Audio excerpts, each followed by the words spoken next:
Assalamualaikum warahmatullahi wabarakatuh. Perkenalkan, nama saya Luki Ciramawati, mahasiswa Universitas Al-Jifari, program studi administrasi negara, Fakultas Fisip atau Fakultas Ilmu Sosial dan Ilmu Politik. Di video kali ini saya akan membahas atau menjawab dan menjelaskan dua soal yang sebelumnya saya sudah pilih untuk menjadi topik pembicaraan di video ini. Stay tune ya teman-teman.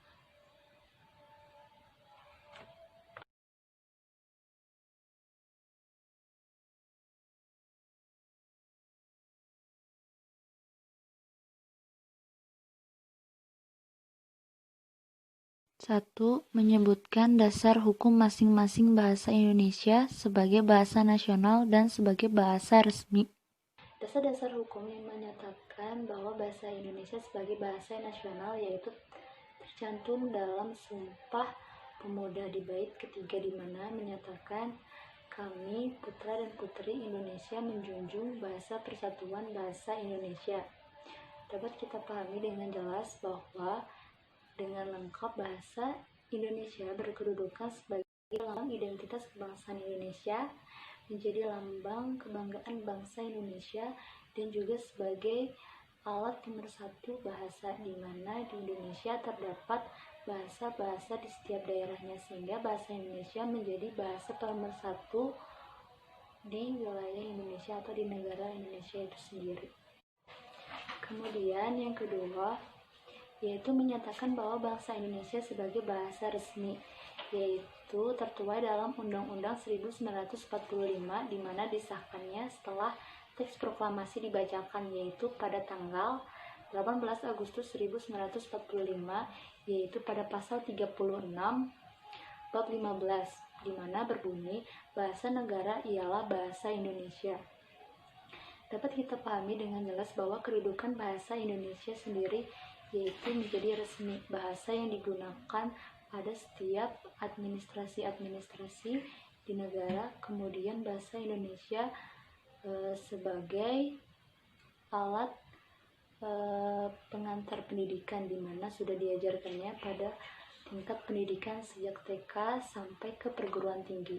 Kemudian bahasa Indonesia secara resmi yaitu digunakan pada saat adanya upacara atau peristiwa-peristiwa yang berkaitan dengan kenegaraan.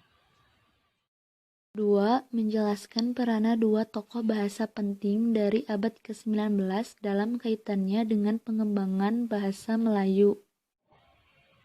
Rintisan ke arah bahasa Melayu modern terjadi ketika Raja Ali Haji bin Raja Ali Ahmad dari Istana Kesultanan Riau Lingga.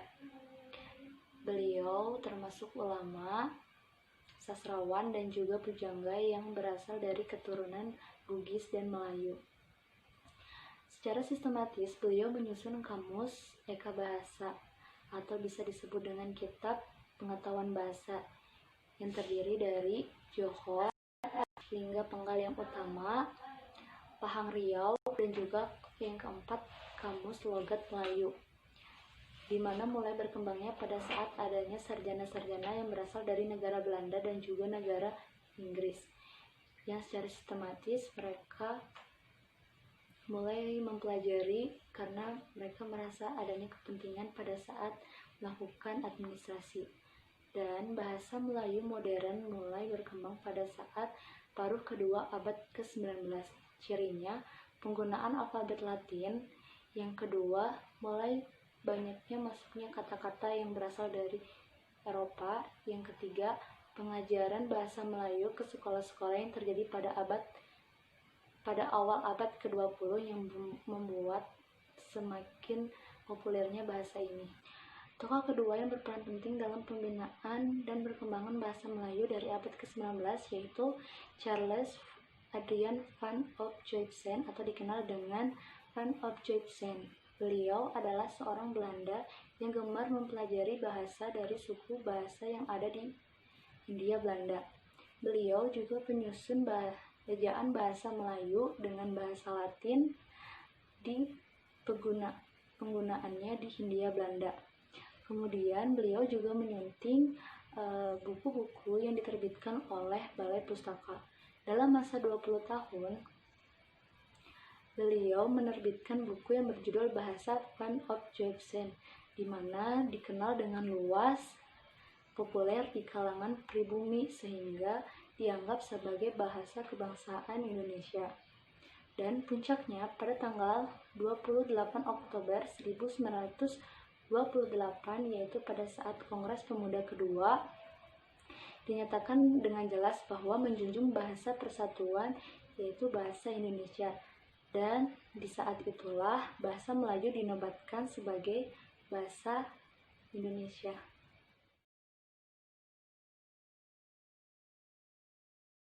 Mungkin cukup sekian dari pembahasan yang bisa saya sampaikan. Kesimpulannya adalah bahwa bahasa Indonesia itu lahir dari para tokoh-tokoh penting pada zaman dahulu yang sudah berusaha untuk menerjemahkan bahasa Melayu menjadi bahasa Indonesia, dan para tokoh terdahulu yang sudah membuat atau mempelajari bahasa Indonesia sendiri itu, dan untuk disebarluaskan dengan menerbitkan buku-buku seperti tadi buku Van Joybsen, di mana sudah memudahkan para kalangan pribumi pada zaman dahulu untuk lebih mudah memahami bahasa Indonesia itu sendiri.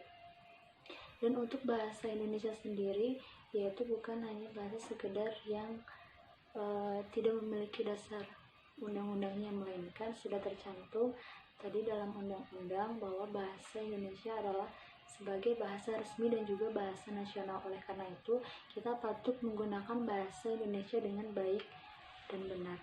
Mungkin cukup sekian. Mohon maaf bila ada kesalahan dari pengucapan atau jawaban yang saya sampaikan, karena kesalahan mutlak datangnya dari saya, sedangkan kebenaran hanya datangnya dari Allah Subhanahu wa Ta'ala. Mungkin cukup sekian, saya pamit. Assalamualaikum warahmatullahi wabarakatuh.